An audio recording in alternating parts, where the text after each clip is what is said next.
ಆಗತಾನೆ ಬೆಳೆದು ನಿಂತ ಅಡಿಕೆ ಸಿರಿ ನೆಲಕ್ಕುರುಳಿದೆ. ಅಚ್ಚ ಹಸಿರಿನ ತೋಟದಲ್ಲಿ ಅಡಿಕೆ ಮರ ಧ್ವಂಸವಾಗಿ ಬಿದ್ದಿದೆ. ಇದರ ಮಧ್ಯೆ ಸೀಳಿ ಬಿದ್ದ ಅಡಿಕೆ ಗಿಡದ ಕಾಂಡ. ಇವೆಲ್ಲವನ್ನ ನೋಡ್ತಾ ಇದ್ರೆ ಬಹುಶಃ ತೋಟಕ್ಕೆ ಯಾವುದೋ ಕಾಡಾನೆ ದಾಳಿ ಮಾಡಿರಬಹುದು ಅಂತ ಅನ್ಸುತ್ತೆ ಅಲ್ವಾ? ಆದ್ರೆ ಇದು ಕಾಡಾನೆಯ ದಾಳಿ ಅಲ್ಲ ವೀಕ್ಷಕರೇ. ಈ ದೃಶ್ಯದ ಹಿಂದೆ ಒಂದು ನೋವಿನ ಕಥೆ ಇದೆ.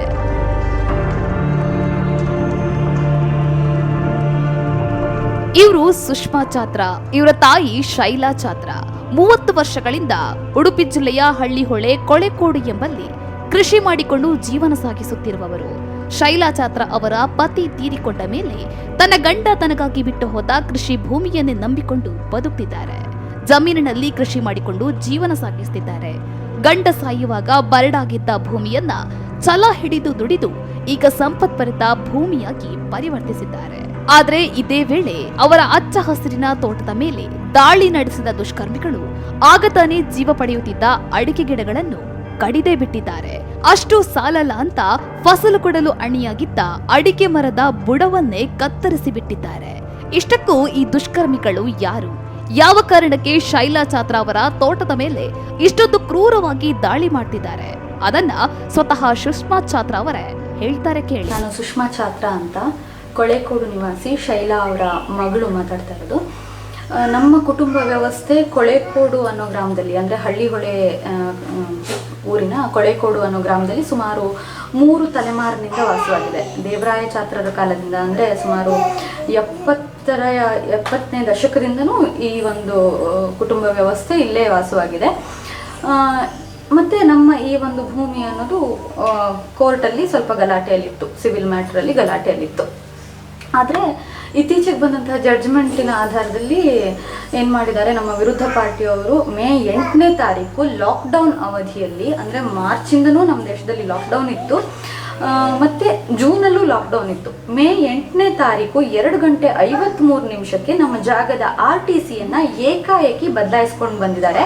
ಅದು ಹೇಗೆ ಅಂತ ಗೊತ್ತಿಲ್ಲ. ನಮ್ಗೆ ಯಾವುದೇ ರೀತಿ ನೋಟಿಸ್ ಕೊಡಲಿಲ್ಲ, ನಮ್ಗೆ ಇಂಟಿಮೇಷನ್ ಇರಲಿಲ್ಲ, ಜಾಗದ ಯಾವುದೇ ರೀತಿ ಸರ್ವೆ ಆಗಿರಲಿಲ್ಲ. ಏಕಾಏಕಿ ಜಡ್ಜ್ಮೆಂಟ್ ಕಾಪಿ ಇಟ್ಟು RTCಯನ್ನು ಚೇಂಜ್ ಮಾಡ್ಕೊಂಡು ಬಂದಿದ್ದಾರೆ. ಅದು ಹೇಗಾಯಿತು ಅನ್ನೋದ್ರ ಬಗ್ಗೆ ನಾವೀಗಾಗಲೇ ತಹಶೀಲ್ದಾರರ ಕಚೇರಿಗೆ ಪ್ರಶ್ನೆ ಮಾಡಿದ್ದೀವಿ. ಎಲ್ಲರೂ ವಾಸ ಮಾಡ್ತಾ ಇರೋವಂಥ ಮನೆ, ನಮ್ಮ ಮನೇಲಿ ಗಂಡಸ್ರು ಯಾರೂ ಇಲ್ಲ. ಹೀಗಿರುವಾಗ ಸುಮಾರು 60-70 ಜನ ಒಂದೊಂದಿನ ಕೆಲಸ ಮಾಡ್ತಾರೆ, ಇಲ್ಲಿ ಗಂಡಸರು ಬರ್ತಾರೆ, ಯಾರು ಏನು ಗೊತ್ತಿಲ್ಲ, ಅಪರಿಚಿತರು. ನಾವು ಇಮೇಲ್ ಹಾಕಿದ್ವಿ, ಫೋನ್ ಮಾಡಿದ್ವಿ, ಯಾವುದಕ್ಕೂ ಒಂದು ಸರಿಯಾದ ರೆಸ್ಪಾನ್ಸ್ ಇಲ್ಲ. ಜಿಲ್ಲಾಧಿಕಾರಿಗಳಿಗೆ ಮೇಲ್ ಹಾಕಿದ್ವಿ, CM ಆಫೀಸಿಗೆ ಮೇಲ್ ಹಾಕಿದ್ವಿ, ಯಾರಿಗೆ ಇದು ಮಾಡಿದ್ರೂ ಉತ್ತರ ಬರ್ತಾ ಇಲ್ಲ. ಒಟ್ಟಿನಲ್ಲಿ ಈಗ ತೋಟ ಅನ್ನೋದು ಸಂಪೂರ್ಣ ಹಾಳಾಗ್ತಾ ಇದೆ. ಬಾಳೆ ಮರಗಳನ್ನು ಕಡಿದ್ರು, ಅಡಿಕೆ ಮರ ಸುಮಾರು 200-250 ಅಡಿಕೆ ಮರಗಳನ್ನು ಹಾಳು ಮಾಡಿದ್ದಾರೆ. ಅಷ್ಟೇ ಅಲ್ಲ, ತೋಟದಲ್ಲಿರೋ ಫಸಲನ್ನೆಲ್ಲ ಕಿತ್ಕೊಂಡು ಹೋಗಿದ್ದಾರೆ. ತೋಟದಲ್ಲಿ ಈಗ ಮರಕ್ಕೆ ನೀರು ಬಿಡ್ತಾ ಇಲ್ಲ. ಹಾಗೆ ಕಾಳುಮೆಣಸಿನ ಬಳ್ಳಿ ಅಂತೂ ಸಂಪೂರ್ಣ ನಾಶ ಅಂತ ಹೇಳ್ಬೋದು. ಯಾಕಂದರೆ ಈ ವರ್ಷದ ಇಳುವರಿ ಹೇಗೆ ಹಾಳಾಗಿದೆ, ಅದಕ್ಕೆ ನೀರು ಬಿಡದೇ ಇರೋದ್ರಿಂದ ಕಾಳುಮೆಣಸಿನ ಬಳ್ಳಿನ ಕಿತ್ತು ಕೆಳಗೆ ಬೀಳಿಸ್ತಾರೆ ಅವರು. ಯಾವ ಮರ ಹತ್ತಬೇಕು, ಯಾವ ಮರ ಇಳಿಬೇಕು ಯಾವುದೂ ಗೊತ್ತಿಲ್ಲ. ಒಟ್ಟು ಹತ್ತಾರೆ, ಒಟ್ಟು ಇಳಿತಾರೆ, ಕಾಳುಮೆಣಸಿನ ಬಳ್ಳಿ ಪೂರ್ತಿ ಕೆಳಗಡೆ ಹಾಕ್ತಾರೆ. ತೋಟ ಹಾಳು ಮಾಡೋದೇ ಅವ್ರ ಉದ್ದೇಶ ಅನ್ನೋ ರೀತಿ ವರ್ತಿಸ್ತಾ ಇದ್ದಾರೆ. ಸುಷ್ಮಾ ಚಾತ್ರ ಅವರ ಸುಂದರವಾದ ತೋಟಕ್ಕೆ ನುಗ್ಗಿದ ದುಷ್ಕರ್ಮಿಗಳ ಸಹಚರರು ಸುಷ್ಮಾ ಅವರ ಮನೆ ಅಂಗಳದವರೆಗೂ ಬೇಲಿ ಹಾಕಿದ್ದಾರೆ.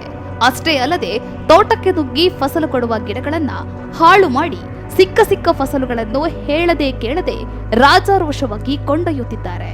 ಸುಷ್ಮಾ ಅವರ ಮನೆಯಲ್ಲಿ ಇರುವುದು ಇಬ್ಬರೇ. ಹೀಗಾಗಿ ತಮಗಾದ ಅನ್ಯಾಯಕ್ಕೆ ಕೋರ್ಟ್ ಮೂಲಕ ನ್ಯಾಯ ಪಡೆಯಲು ಮುಂದಾಗಿದ್ರು. ಇವರ ಹೋರಾಟಕ್ಕೆ ಜಡ್ಜ್ಮೆಂಟ್ ಕೂಡ ಸಿಕ್ಕಿತ್ತು. ಆದ್ರೆ ಜಡ್ಜ್ಮೆಂಟ್ ಕಾಪಿ ಹಿಡಿದುಕೊಂಡೇ ತಹಶೀಲ್ದಾರ್ ಮೂಲಕ ಸುಷ್ಮಾ ಚಾತ್ರ ಅವರ ವಿರೋಧಿಗಳು ಇವರಿಗೆ ಮೋಸ ಮಾಡಿದ್ದಾರೆ. ಈ ಮೋಸವನ್ನ ಪ್ರಶ್ನಿಸಿ ಪೊಲೀಸರಿಗೆ ದೂರು ನೀಡಲು ಹೋದ್ರು ಪೊಲೀಸರು ದೂರು ಸ್ವೀಕರಿಸದೆ ನಮಗೆ ಅನ್ಯಾಯ ಮಾಡಿದ್ದಾರೆ ಅಂತ ಸ್ವತಃ ಸುಷ್ಮಾ ಅವರು ಆರೋಪಿಸಿದ್ದಾರೆ. ಅದಾದ ನಂತರ ಈ RTC ಬದಲಾವಣೆ ಆಗಿರೋದು ಹೇಗೆ ಅನ್ನೋದ್ರ ಬಗ್ಗೆ ನಾವು ಕೇಳಿ ತಹಶೀಲ್ದಾರರ ಕಚೇರಿಗೆ, ಶಂಕರನಾರಾಯಣ ಪೊಲೀಸ್ ಸ್ಟೇಷನ್ಗೆ ಮತ್ತು ಜಿಲ್ಲಾಧಿಕಾರಿಗಳಿಗೆ ಒಂದು ನೋಟಿಸ್ ಕೊಟ್ಟಿದ್ದೀವಿ. ಇದು ಸಿವಿಲ್ ಮ್ಯಾಟರು, ನಾವು ಇದರ ಬಗ್ಗೆ ಅಪೀಲ್ ಮಾಡಿದ್ದೀವಿ, ಜಡ್ಜ್ಮೆಂಟ್ ಬಗ್ಗೆ ಅಪೀಲ್ ಮಾಡಿದ್ದೀವಿ. ಹಾಗಾಗಿ ಸಿವಿಲ್ ಮ್ಯಾಟರ್ಗೆ ನೀವು ಮಧ್ಯ ಪ್ರವೇಶ ಮಾಡಬಾರ್ದು.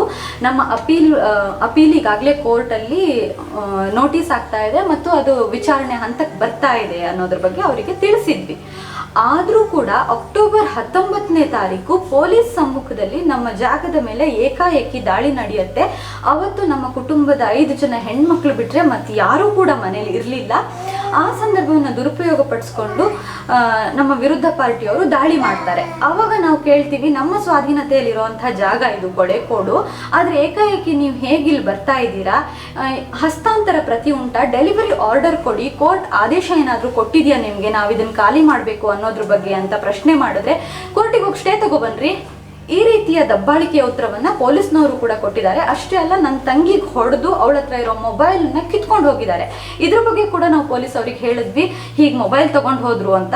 ಅವಾಗ ನಿಮ್ಮ ಮನೆ ಒಳಗೆ ಬಂದು ಮೊಬೈಲ್ ತಗೊಂಡ್ರೇನ್ರಿ, ಈ ಥರ ಪ್ರಶ್ನೆಯನ್ನ ಶಂಕನಹಳ್ಳ ಪೊಲೀಸ್ನವ್ರು ಕೇಳ್ತಾರೆ. ಕಂಪ್ಲೇಂಟ್ ಕೊಡೋಕೆ ಹೋದ್ರೆ ಕಂಪ್ಲೇಂಟ್ ಕಾಪಿಯನ್ನ ಕಂಪ್ಲೀಟ್ ನಾವು ಬರ್ದಿರೋದನ್ನ ಕಾಟ್ ಹಾಕಿ ಅವರದ್ದೇ ಕೆಲವೊಂದು ಪದ ಬಳಕೆಯನ್ನ ಮಾಡ್ತಾರೆ. ಹಾಗಾಗಿ ನಮ್ಗೆ ಶಂಕನಹಳ್ಳ ಪೊಲೀಸ್ ಸ್ಟೇಷನ್ ಇಂದ ಇದುವರೆಗೂ ಕೂಡ, ಇವತ್ತಿನ ದಿನಾಂಕದವರೆಗೂ ಕೂಡ ಯಾವುದೇ ರೀತಿ ನ್ಯಾಯ ಸಿಕ್ಕಿಲ್ಲ. ಅವರೇ ಈ ದಾಳಿಗೆ ಪ್ರೇರೇಪಣೆ ನೀಡಿದ್ರ ಅನ್ನೋಂಥ ಅನುಮಾನ ನಮಗಿದೆ.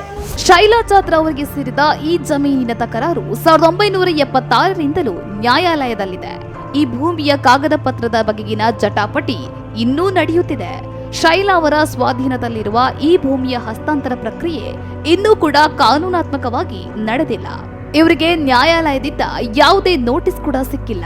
ಹೀಗಿರುವಾಗಲೇ ಏಕಾಏಕಿ ಬಂದ ದುಷ್ಕರ್ಮಿಗಳು ಇವರ ಮೇಲೆ ದೌರ್ಜನ್ಯ ನಡೆಸಿದ್ದಾರೆ. ಅಂದಿನಿಂದಲೂ ಇಂದಿನವರೆಗೂ ನ್ಯಾಯಕ್ಕಾಗಿ ಹೋರಾಡುತ್ತಲೇ ಇರುವ ಸುಷ್ಮಾ ಚಾತ್ರ ಮತ್ತು ಅವರ ತಾಯಿ ನ್ಯಾಯ ಸಿಗದೆ ದುಷ್ಕರ್ಮಿಗಳ ಅಟ್ಟಹಾಸಕ್ಕೆ ಕಂಗೆಟ್ಟಿದ್ದಾರೆ. ಇದೀಗ ಇವರು ಆತಂಕದಿಂದ ಜೀವನ ಸಾಗಿಸುವಂತಾಗಿದೆ. ರಾಜೇಶ್, ಕಹಳೆ ನ್ಯೂಸ್, ಕುಂದಾಪುರ.